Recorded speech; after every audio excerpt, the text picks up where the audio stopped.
Welcome back to the Good Good Labs channel. In today's video, we're gonna talk all about tempo.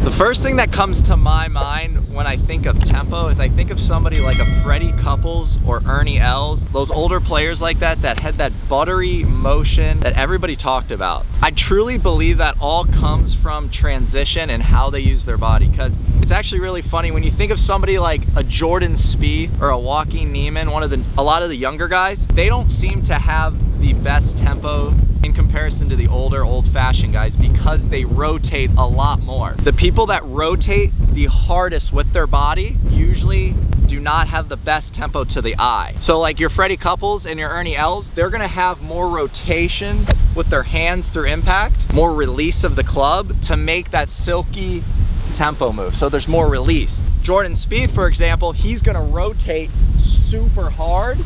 It's gonna look really rigid to the eye. So it's really funny to think about someone like a Jordan Spieth who doesn't look like he has the best tempo. He rotates a lot better, in my opinion, than somebody like Freddie Couples who has that amazing tempo. With that being said, they both work out great. So let's talk about what I think creates a good tempo, because that's one thing I focus really hard on my swing is tempo. Like I mentioned in the beginning, I think it's all created by transition. People that don't have the best tempos, they may get up to the top and throw it or get super aggressive, and that's when their tempo gets off, and that's when you start seeing those wild shots. So the best thing I would recommend if your guys are working on tempo is focusing on your transition. That could be the transition of your weight from back to forward, or holy wind, or that could be the transition from the top of your swing to the downswing. So that's what creates that silky looking move. So when I get over the ball and I'm gonna hit a shot and work on just smoothing my swing out, the first thing I'm gonna do is when I get up to the top, I'm gonna give it a second to gather my weight in here and then push into my left side and let that happen naturally. I'm not gonna get up here and throw it. I give it a second from the top and then push in transition. And like I mentioned, tempo a lot of the times comes from more of a release of the hands and not necessarily the body. One thing about tempo though is it can correct a lot of mistakes you make in your golf swing. So if you put it in weird positions and you have a great tempo, you can still make up for it. All right, so my 2 checkpoints for tempo. The first one is make sure when you're getting up to the top of your swing here, you're giving it a second before you start your downswing. So you get up and you gather. So you're not pulling quick, let it gather and then go. My second point is when you're loading your weight into your right side, you need to get that transition into your left side to happen naturally. So when your weight moves into your right, the first move on the downswing needs to be to push back into your left. You don't want to hang back here and fall. The first move once you load is to push back into the left and through. Giving it a second up here and then transitioning your weight. Those are the 2 checkpoints for today's video. The main thing I think of when I'm really working on tempo is making sure my backswing is a little bit slower, so I'm not ripping it back, because that kind of sets the tone for the rest of your swing. If you jerk it back like this, you're gonna want to jerk it on the downswing. So smoothing it out, slowing it down, smoothing it out on the backswing will help you smooth it out on the downswing normally. So I'm gonna hit a couple shots here, just working on a nice, slow and deliberate backswing.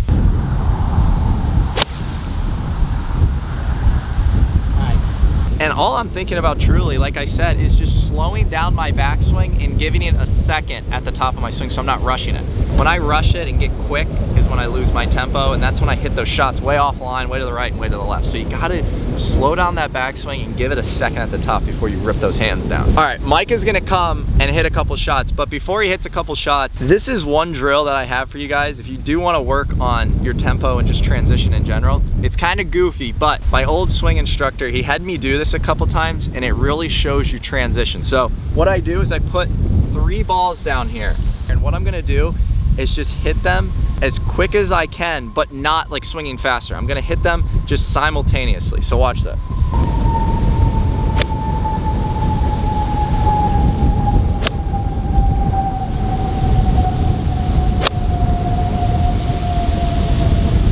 And the idea there is when I'm starting with the club head past the ball, it's a natural smooth takeaway. I'm not actually trying, I don't like get static over the ball, because that's what happens a lot of the times is people get over the ball and they grip it super hard and they freeze up. That drill kind of frees you up because you're just learning to swing naturally and not force your acceleration. But Tig's gonna hit a couple here. He has great tempo. All right guys, what you'll notice immediately with Micah is how he gathers it, and watch his transition. He's gonna load into his right and then back into his left when he swings. It's gonna be like a super natural athletic motion.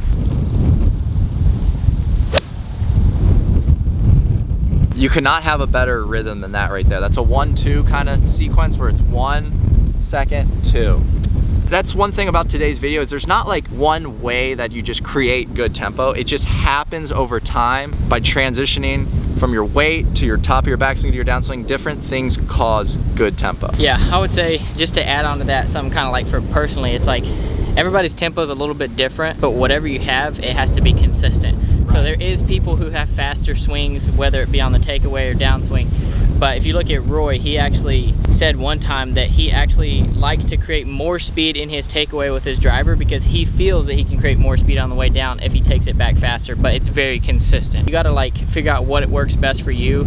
I would say for the most people, having a slower takeaway is probably more efficient and more effective, but it all depends on kind of where you're at. Right. All right guys, Matt just showed up and he has a drill he wants to share with us about creating a good tempo the way he does it. So let's hear what he has to say. This is probably the only drill I did was kind of like mirroring Hideki. Right. When you get up, you kind of get up to the top, you stop for a little bit. Now it's not over exaggerated because that's when you can shank it, but it's just really working on you get to the top, pause for like half a second, and then you kind of come back through. Exactly. That's really the only drill I ever. Right, and that's kind of our checklist. That was kind of like one of our first points is we talked about getting to the backswing and giving it a second and not rushing the downswing.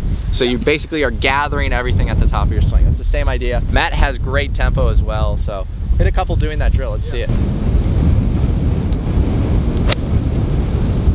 When you get to the golf course, you start playing, you don't want to feel like you're pausing. Right. Because that's when you'll start thinking about it too much, your club face will come open, you'll shank a bunch of them. But if you can just feel like you just start super slow and it's just one smooth rhythm, then that way you can take it to the course and you can, especially like Bubby, he needs to work on this drill bad.